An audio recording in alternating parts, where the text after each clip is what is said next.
alam dunia beki keeng loba jalma nu malaweng nu doraka beki anteng kana ibadah temayang kahayang urang mah Gusti Allah teh ulah nyieun neraka we nyieun teh sorga bae abeh ka sorga kabeh tapi kan Gusti Allah nyieun neraka kahayang urang malah atuh Allah teh ulah nyieun setan abeh ngeunaheun urang ibadah ka Gusti Allah tapi kan Allah nyieun setan nu mantak Allah nyieun setan teh jang ningali manusia mana nu kuat jeung mana nu teu kuat digoda ku setan kendaraan setan nafsu kahayang urang mah Gusti teh ulah nyieun nafsu al-amaratu bisuilah atuh geus we nafsu ka Gusti bae ih eta teh kendaraan setan anu dikendalikeun ku setan nafsu urang teh perang urang salila hirup urang merangan hawa nafsu datang ka akhir hayat urang ketika urang bertanya-tanya nahanya Gusti Allah make jeung nyieun neraka berarti handap keneh iman urang ketika urang bertanya nahanya Gusti teh make jeung nyieun setan berarti handap keneh iman urang ketika orang bertanya nahanya Gusti Allah teh make jeung nyieun nafsu masih keneh handap berarti iman urang jeung keyakinan urang ketika orang bertanya nahanya Gusti Allah teh make jeung nyieun panyakit sagala tugas bae disehatkeun kabeh berarti handap keneh iman urang ketika aya nu bertanya nahanya Gusti Allah teh make jeung nyieun sugih jeung nu susah tugas bae sugihkeun kabeh ulah make jeung anu susah handap keneh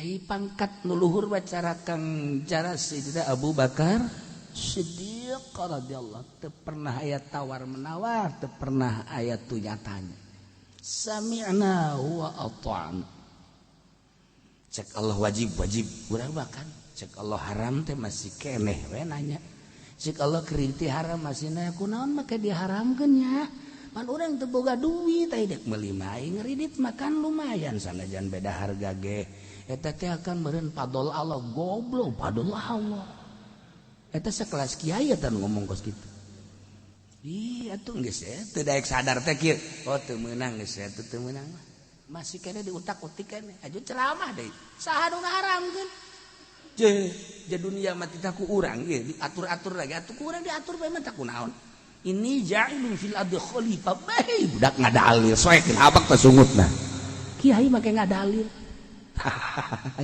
sami'na wa ata'na berarti kan iman orang rata-rata handap justru orang kudu bersyukur ayana setan geus urang teh kabenerna mah kudu ngucapkeun alhamdulillahirabbil Gusti alhamdulillah aya setan teh sebab ku ayana setan jelema perang jeung setan menang diangkat jadi wali Allah tanpa aya setan moal aya wali atau wali kabeh kuduna mah urang ngatur nuhun Gusti abdi bersyukur aya setan teh emang kunaon ngeunaheun abdi judi bae alhamdulillah tolol ieu setan kulantaran urang mah meureunnan jelema nu eleh ku setan teh embung aya setan teh hayang ngeunah we ibadah ka Gusti Allah tanpa aya peperangan moal bisa urang hidang-hudang ti peuting teh kudang nyaho ieu teh tahajud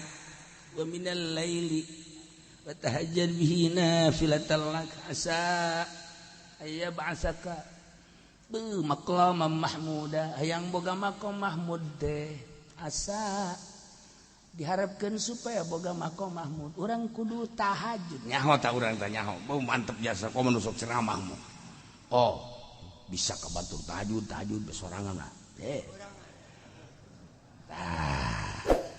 ya tahajud ya, maksakeun urang gudang jam 2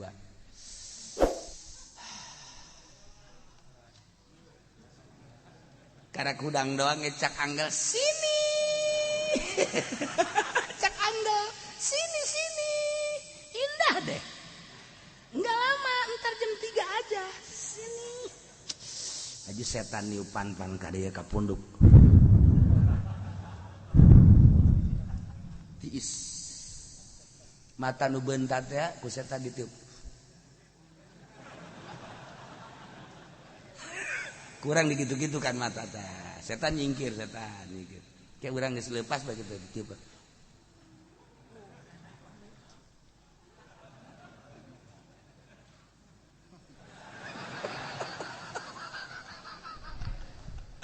Aya di jero hate mah jam 3 bae. Aduh. Orang udang teh kokong.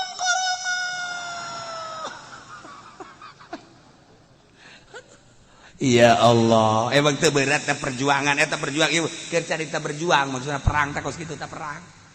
Bisi nyaritakeun perang jeung nafsu ku bahasi tah. Kan urang kampung nu teu mondok teu nyahoeun. Aya nu mah santren geus nyahoeun. Aya nu mah santren bangsa santri kiai ustad geus perang jeung nafsu teh nyahoeun ngan eleh bae. Ieu geus eta perang jeung nafsu teh kumaha cenah kita eta perang jeung nafsu teh. Oh kos kita antara perintah Allah jeung kahayang nafsu urang menang nu mana? Sok kira mun ditanya ieu kabehan menang nu mana tah urang hudang jam 2 haju urang nyaho tahajud haju urang teh kitu digupayan tah ku anggel ditiupan ku setan lolobana menangan ka cai tahajud apa menangan nu ka anggel deui urang ngabong burut sia awas ya, burut mah bahaya sih ya. Ayo ngomong deh sia. Tuh adieu. Aduh, tadi ge sekolah ge di majelis ieu ngan hiji pembohong hiji. Terbukti kan? Atuh kula mal pati ngomong sebenarnya mah. Ye, tuh mal wani ngawuduk mun teu aya kalap.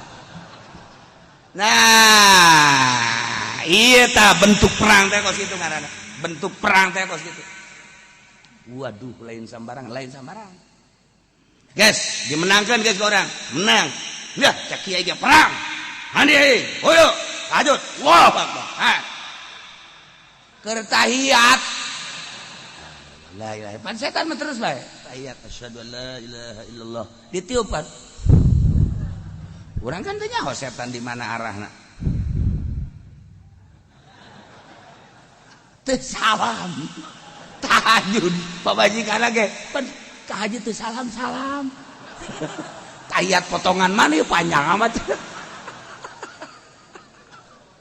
Gusti Allah eta berat dah eta urang naon kitu perang ieu keur carita perang ya perang teh kos kitu tah perang jeung nafsu perang jeung musuh mah urang boga kabogoh aya nu hayangeun deui ka dinya haju bangun teh itu ndek sliding ka urang.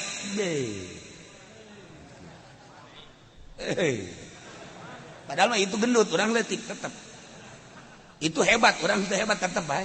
Perang ngaranna ge. Ye sambarangan sia. Bener ge aing leutik tapi can puguh. Ye sia gede ge jerona mah can puguh. Ye bener ge aing leutik coba buka celana aing. Sial cuman mah lain tanaga kadinya goblok. Tah. Ieu perang jeung nafsu teh kitu. Ieu mah keur caritakan loba nu teu nyahoan kumaha sih perang jeung nafsu. Nah eta ngaranna. Urang boga duit 100 juta. Kemudian aya pembangunan masjid. Ya, cek panitia teh titipkeun, eta jangka sorga, titipkeun jangka sorga. Heuh nya bener oge di pengajian gitu da. Tidak mata Adam yang kota malu ilah min sadaqatin jariyatin dari sedekah jariah urang napaeh geus jadi tulang ditempelkeun di majelis di masjid di mushola di pokokna nempelkeun di wakaf atuh urang nangis es di jero kuburan jadi tulang belulang tapi kan ngocor bae terus amal masyaallah eta kan lain urang nu ngomongna Kangjeng Kangjeng sama nu ngomong naik Kangjeng ngopan layantiku anil hawa in huwa illa wahyu. Berarti Allah. Nah, guys, percaya orang boga duit 100 juta. 9 juta ku aing ke masjid kan ya. 88.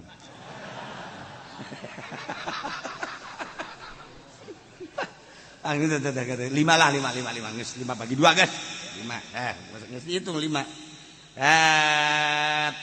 dompelan teh dompelan sekolah baheula mah dompel teh ngaranna dompelan hitung 5 juta guys di ka masjidkeun geus deuk berangkat dong pamajikan ka mana kak ke masjid eta mah naon duit yang jariah berduit 5 juta bogana sabaraha 10 kak pikir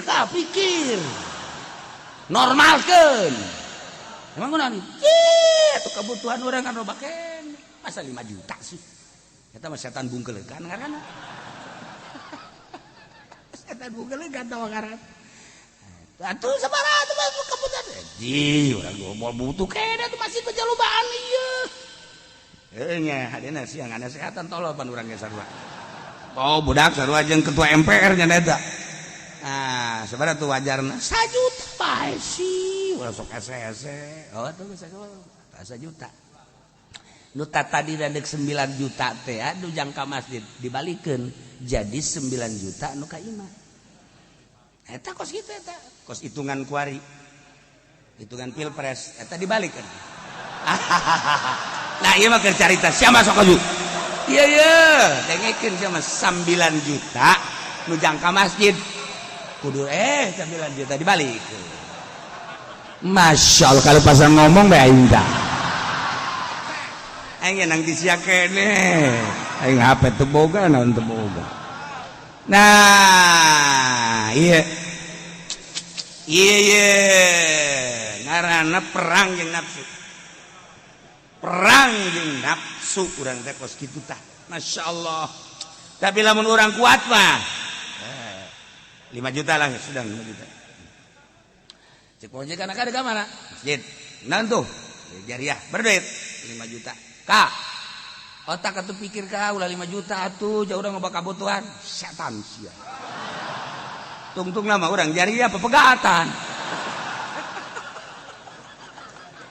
oh lu bener kabeh ge sing bisa urang tetep sing bisa mentak kudu nu sauyunan urang deuk kawin teh jeung pamajikan kudu anu sakupu abeh ngeunaheun sapagodos urang kan ngeunaheun ka eta duit sabaraha 10 juta kak urang di dahar mah anggeus tah kak maneng titipkeun ka masjid kak masyaallah aduh aing teu salah aing boga pamajikan sia ieu ya Allah cak batur jorek ge tapi horeng hate sia mulia masyaallah tadi namanya ragu kawin jeung sia tapi ternyata orang ada waduh masyaallah malah masyaallah gas tah eta ngeunaheun teh urang boga pamajikan kos kitu teh senang kana hate teh ya Allah ya Rabbi berarti kan eta penasehat pribadi nu geus ngeunaheun urang teh ngeunaheun teh urang boga kadaharan naon kadaharan ka urang ngeunaheun di barang dahar ngeunah tetangga urang mau kan can puguh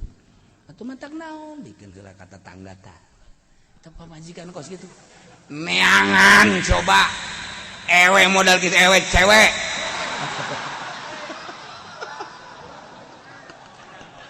orang rawa kidang Allah karim lolobana makan kos gitu Allah ya bang nah ieu kan nyaritakeun munafikin wahara teh anggeus kalladzina min qablikum kanu ashadda minkum quwwah lamun cek ahli bilagah mah di dieu teh aya kaf teh meureunana ada tasbih wa adawat tasbih arba'ah ada tasbih teh aya 4 arkanu tasbih aya 4 gitu hiji musabah dua musabah beh tilu ada tasbih nomor kaopat wajah sibih paran di santri teh ngaji kos kitu pakar lalagaan ngaji kos kitu bisa ngaji lalagaan keneh lalagaan lah teh ngaji kecil lah kos kitu arkanuhu arba'atu rukun tasbih aya 4 geus mana musabah beh jeung mana ada tasbih jeung mana wajah sibih engke diatur di dinya teh ada tasbih teh aya sabaraha rupa modelna ada tuh kafun mislu dan lain sebagainya kemudian wajah sibihna aya nu ditutur aya nu dipikeun jeung diatur sedemikian rupa eta ngaranna bab tasbih ieu ge sarwata datang-datang kallazina min qablikum mana musyabahna jakap ma ada tasbih allazina musyabah beh ai ieu musyabahna teu aya ha lebetak ahli tafsir nyieun carana macem-macem ngan urang mah terlalu macem-macem teuing teu meunang sebab nu keur diaji ku urang Jalalain geus atuh nuturkeun ieu bae padahal mah lamun urang maca tafsir anu beda-beda di dieu mah antum ayyuhal munafiqun ta Imam Jalal nafsiran make antum na eueuh dina Qur'anna ditenden sebagai musyabahna ayyuhal munafiqun besi salah geus berarti musyabahna teh ya munafiqun antum aranjeun kabeh wahai para munafik percis kallazina qos jelema-jelema min qablikum sameme anjeun saha kafir-kafir eta bahasa percis teh bahasa dieu bahasa batur mah aranjeun kabeh wahai munafikin beleke bahasa mana teh beleke eta beleke kos kafir nu baheula percis kos kafir memeh aranjeun kabeh kumaha eta kafir anu memeh anjeun teh kanu asyadda minkum kuwatan leuwih sadis leuwih hebat kekuatanan wa aktsaru amwalan leuwih loba hartana kaya raya wa aulada jeung leuwih loba anakna kafir nu baheula teh karari itu pastamta'u bi khalaqihim maranehanana teh jeung kesenangan dirina we kekuatan aya di aing ngagunakeun kekuatan pake maksiat harta aya di aing gas aing pokona mah bakal dinikmati harta nu aing nangan aing geus kumaha aing bae mabok heuli ku aing naon kahayang minuman pel jeung saja bersuntikan ayo kumaha aing bae awewe nu mana hayang nu putih beuli ku aing urang RRC hayang nu bade Turki ku ari hayang nu bade Bangkung India ku aing dibeuli Arab ku aing dibeuli ayo sia hayang nu hideung kan negro aing beuli hayang nu hideung sawo mateng ka ditu ke Baduy beuli ku aing kumaha aing bae henteu kudu ka luar negeri di Indonesia stok ambalaya stok apem teh loba di Indonesia hayang potongan kumaha apem buleud apem panjang ambalaya lain lalagan teu kudu ka hotel tah di juru imah tah di lapangan tah paranti urang lamun dekat ditu teh tah loba pabrik-pabrik naon ngaranna tah siapa teh ngomong bodoh kawasan ya Allah ya Rabbi otak teh teu ngembang jasa teh budak atuh aya osok teh kudu isin ya tah eta di kawasan Masya Allah emang kula teh nyaho eta di kawasan da Ambalaya berbagai kawasan dikontrakan emang lain tempat mesum. Kiai ulah suuzon sana kiai. Saha nu ngomong ulah suuzon? Soekeun sekuing suuzon. Je, pan si kiai kok nyaho bae teh lo ka mamana ge. Pelakuna datang ke aing goblok. Je, made andeot ada apa, Mbak? Bagaimana tanggung jawabnya? Pan ka aing goblok. Sia nu bawa kalakuan aing nu teu tanggung jawab tolol meureun. Bareng neangan pelakuna orang pondok. Aduh.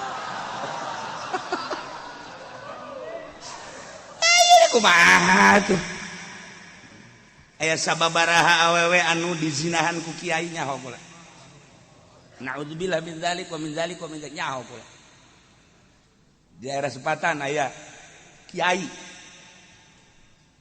lillahi ta'ala nyahona awewena ceri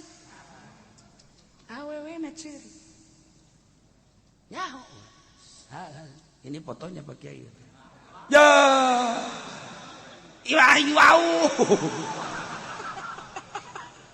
Aduh. Kiai daerah Belarajaya. Sarua. Sumpah kukula si awena. Sumpah dah. Memantak datang lantaran boga kasus-kasus anu lain. Serang. Kula murigak bulu. Lamun eta kamari nu diramekeun daerah istimewa Yogyakarta. Daerah pelajar Zararina kuari SMA, SMP jeung mahasiswa baheula mah henteu wajar. Bandung Kota Kembang Zararina masih wajar. Budak aju ayana di dinya lingkunganana. Aju karyawan-karyawan wajar. Jauh ke indung bapa aya ge hai sia ulah ulin bae awas ya kudu balik tilok kali atuh komo ieu deui dilepas ke indung bapana lepas di indung bapana ngontrak sorangan kumaha kahayang nyana pikir ku otak ngaji henteu jana urang ge nu ngaji bae lepas nu teh ngaji itu nu ngaji bae ge boro-boro budak ora kolot lepas dunungan lepas kolot atuh komo budak dek teu lepas kumaha ayo kuari merambah ke kiai ngan kiaina kiai hikmat ya cerita eueuh kiai nu biasa lain guru kiai yayasan di penjere kiai ngomong ku situ awawena bebeja awawena kumaha tuh Masya Allah cak kiai tadi awewe kuno bebeja bae deui tolol jika aing makan asa ka bapanya na baik usapan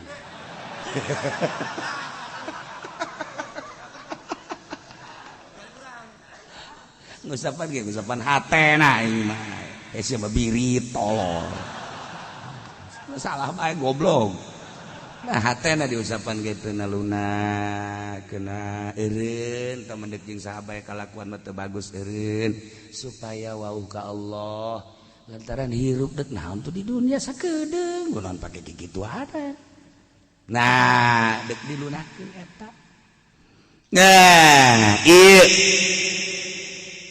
nu baheula kafir-kafir teh asyadda minkum quwwatan leuwih dahsyat kekuatanana leuwih gagah leuwih loba harta leuwih wah anakna jeung keturunanana akibatna kafir-kafir nu bara heula teh pasemcau bikhalaqi sesenangan dengan bagian-bagian kaboga kemampunyana baheula teh kafir teh kos berarti kan orang lamun nyaritakeun baheula teh nyaritakeun sejarah baheula mah ke zaman Belanda beuh da dongeng emak kolot urang bapak kolot urang ke zaman Belanda mah siabah di dieu teh geus dibejaan bakal aya penyerangan Belanda ngeli tuh ka santri di dieu panting elit teh santri kolot urang dongeng kos kitu zaman baheula mah kiai teh dibunuh eta dongeng tah urang ngaran sejarah tah kok bisa dibunuh si mak kiai sih dibunuh pan aya kiai kenil siapa tanya kan kiai kenil teh ya kiai anu okosna maka urang ka rakyat horenganan ka ditu miluna kiai kenil teh ngaranna okos ka rakyat gitu ngobrol horenganan nyana mere informasi ka ditu bisa tuh kiai ditangkepan teh tah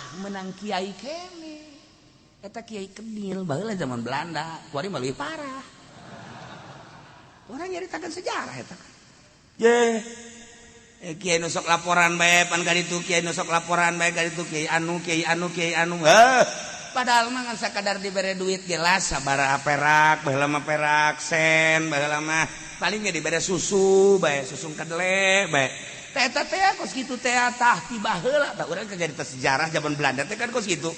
Nah iya zaman kamari iya kalladina min qablikum kanu ashadda minkum quwwatan wa aktsara amwala wa aulada. Tah zaman kamari iya urang cerita ieu kan berarti kan caritakeun memeh aranjeun. Kabelah ditu sejarah berarti kan urang teh kudu hafal sejarah. Kumaha ieu sejarah Indonesia? Zaman Belanda, zaman Jepang, nikah teh ta nikah. Zaman naon eta nikah? Nikah. Eta kan kos gitu. Gedoran. Cina eta kan orang sejarah ti kolot-kolot tanpa baca buku pan urang teh ya teu bisa maca. Lu bisa maca onam pan baheula mah pan sekolah GSR. Bisa maca tuh baheula mah tapi dongeng-dongengna urang didengekeun we. Ta eta horenganan loba baheula teh kiai anu bangun pro ka masyarakat padahal mah pro ka Belanda. Ambalaya manda kiai anu nyahoeun sih ditangkap. Horeng aya eta kenil. Tah, manda sih ade ku ari kiai kenil. Di lembur urang mah saya kiai kenil.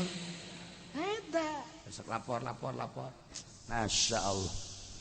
Dan ada beberapa pengkhawatiran. Nah, kumaha keur zaman Belanda, sejarah ngaranna. Kumaha keur zaman Jepang, sejarah ngaranna. Kumaha keur zaman Gedoran, sejarah ngaranna. Sabaraha ratus tahun ieu urang dijajah, ngaranna sejarah.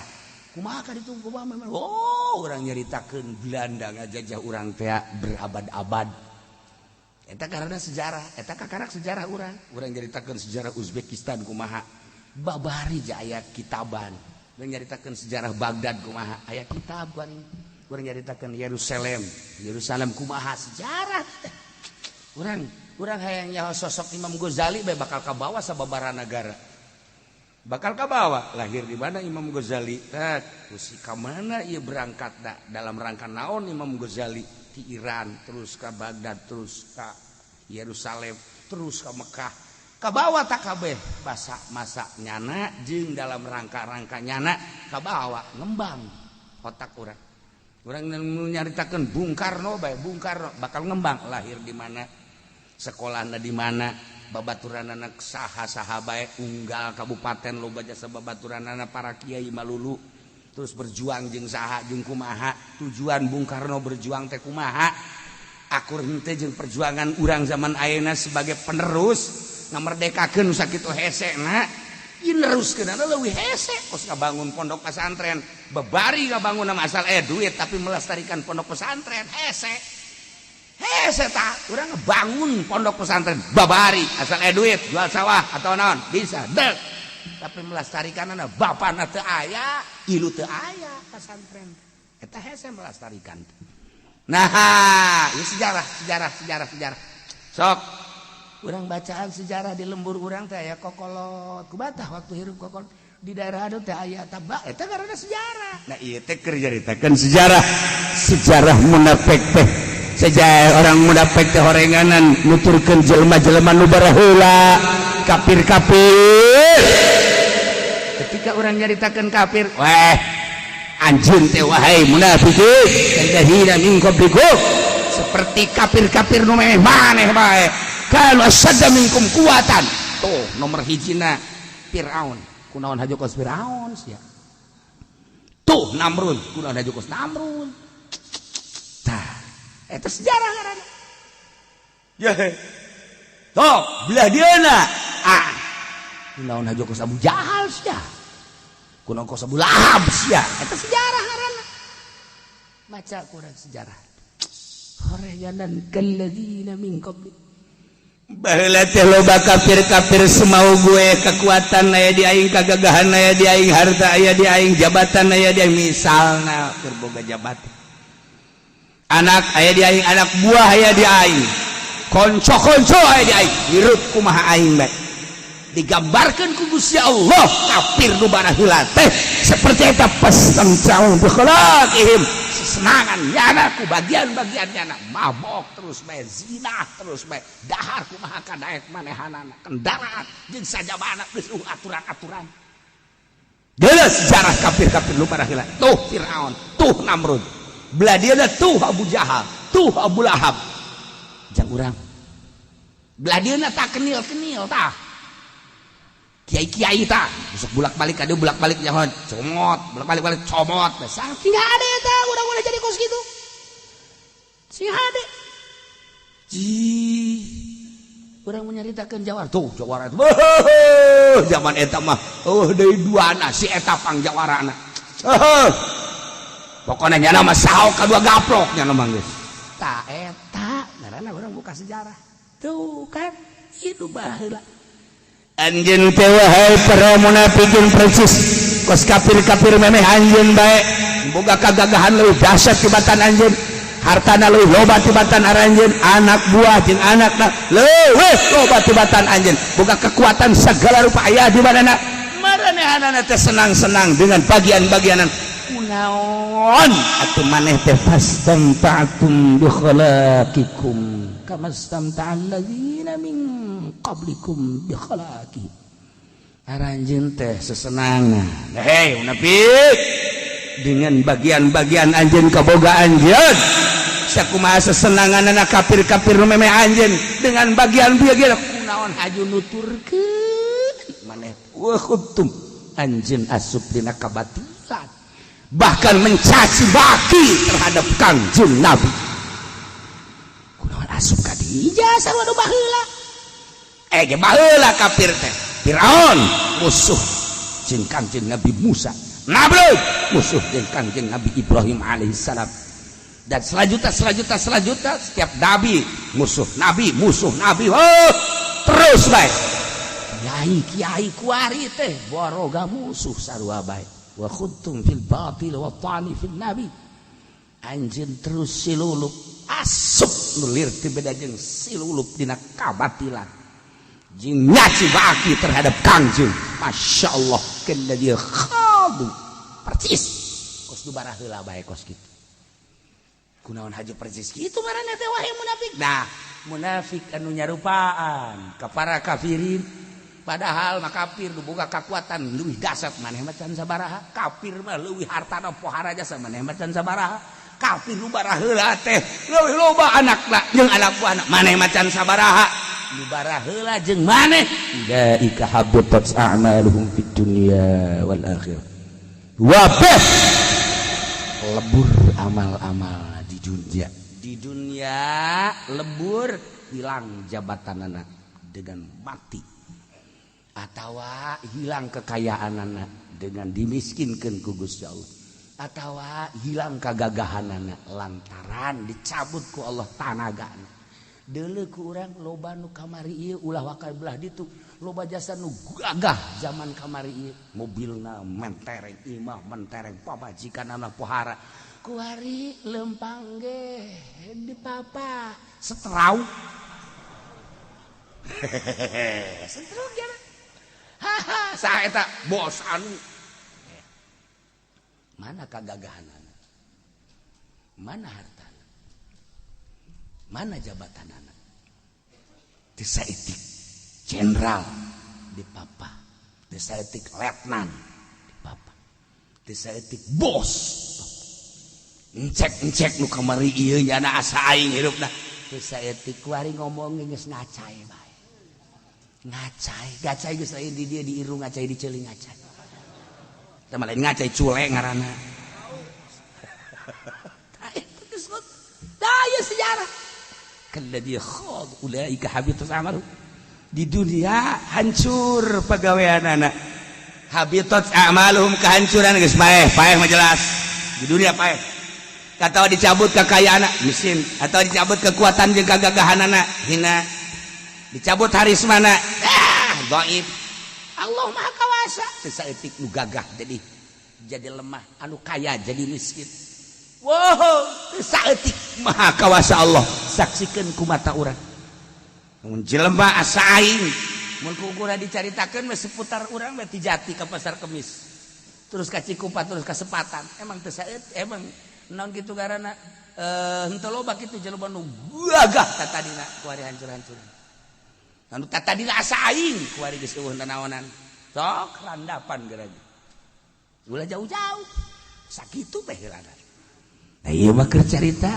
munafik sarua jeung kafir nu barah heula hancur di dunia ulah eta kiai bae kiai dicabut elmuna anu asa aing tadina ye pinter aya di aing ye hebat itu aya di aing dalil naon aya di aing hayo punyana pake abrut-abrutan babarengan jeung pamarentah ye didalilan itu didalilan haram ge masih keneh didalilan keneh bae nu hina nu bodoh mah nu bodoh maling doang teu make dalil tapi nu pinter mah pan maling make dalil atuh make dalil maling ikeur carita nu pinter mah deuk maling ge deuk maling masih kana Allah taala eta deuk maling kos kiai deuk neangan dunia wa qala nabi sallallahu alaihi wasallam eta orangan deuk neangan amplop goblok teh kiai eta make golan nabi. Atuh kamu polisi mah, polisi kan ahli hukum. Itu korupsi mah ke dihukuman segala. Batur mah anu teu salah dihukum, ayeuna anu korupsi teh. Ieu keur carita fakta dibalik. Khutum fil batil wa ta'ani fil nabi kalladzi khadu. Awas. Sangeunahna nyana awas. Sabaraha kapten, sabaraha letnan, sabaraha jenderal ngusruk di dunia keneh. Encan dimaotan ku Gusti Allah. Teu kudu disebutkeun. Teu kudu disebutkeun. Kula mah inget zaman Abah bae. Zaman Abah ya hiji hakim. Muriang di Jakarta. Putungna gendut. Heju minta dilayat. Kula bilu ka ditu. Bener tah hakim beuteung masyaallah teh akur jeung awak. Waduh kuda jasa beuteung heran kula lagi. Kos balon. Abah mah teu bisa kukumaha supira Abah tuh. Artina zahirna kitu bae tuh gobrol. Eta apa bangan nganasehatan bae. Ayeuna cak Abah teh meureun manan ge boga pagawean Pak Hakim ye. Anu Allah bendueun. Aju nya ceurik eta. Ceurik ngaku jana. Moal aya nu beres cenah ai hakim apa kiai je. Kaluar ti sugutnya. Kaluar ti sugutnya. Terus cerita maot akhirna maot ngan hayang dilayat heula bae. Eta kan bahasa kos gitu. Moal aya cenah nu jujur hakim kiai. Kula geus amanat ka anak kula, ka incu kula jadi hakim. Aya polisi anu geus amanat bae ka anak incu kula jadi polisi. Moal beres. Aya kiai henteu amanat mah ngan haju manehanana nyakolakeun anak berarti teh kaduhu ngai jadi kiai. Henteu aya wasiat bangan anak teu dipasantrenkeun, disakolakeun. Eta ge sarua keneh. Sarua jeung wasiat kula jadi kiai, hese ka duit cek cenah teh. Sakola bae. Sial tak kiai. Masya Allah. Iya. Habitat amaluhum fid dunya. Tidak akan terbuka ta mata hatena teh blak we. Cuma keur cerita kiai we, geus. Urang mah hirup teh gun ulah hese-hese. Ngaji ibadah geus tah moal kebal di alam dunia tah teu tah sebelangkos kitu tah. Sia-sia sakolanya supaya dan dindun. Ngomong doang dan dindun. Tidak didunkeun maksudna mah supaya duniana bagus jang berjuang akhirat teh hebat ja Kangjeng Nabi ge cenah ngadoa robbana atina fid dunya sok aju ngadalil kiai mah tolol heuh robbana atina fid dunya hasanah wa fil akhirati hasanah wa qina adzabannar cenah ge kiai mah goblok tah deuk masantrenkeun anak bae kudu make robbana atina heula ieu kan dalil karana tah ieu awas di dunia dicabutan ku Gusti Allah. Kiai kurang kumaha ilmu na cabut nu daek ngaraji kanyana bahkan nyana ge aya kiai make celana pendek sakit kiai di Tangerang ngapanggih ku kula make celana pendek sakit kiai ku kula ditanya kiai deregeun mah malah ngabalieu cek nyana rusak atuh aing malah atuh padahal batu masalah berarti kan dicabut ku Gusti Allah ieu tah ulaika habitat amaluhum fid dunya keur carita eta jelema-jelema teh dihancurkeun pagaweanna dilebur pagaweanna fid dunya di dunia keneh carana dileungitkeun kagagahanana kakuatanana cabut ku Gusti Allah hartana cabut ku Gusti Allah kitu anak buahna hina nyana habitat amaluhum fid dunya wal akhirah atuh di akhirat geus jelas jasa habitat amaluhum naonan neraka hancur-hancuran di dunia hancur di akhirat hancur.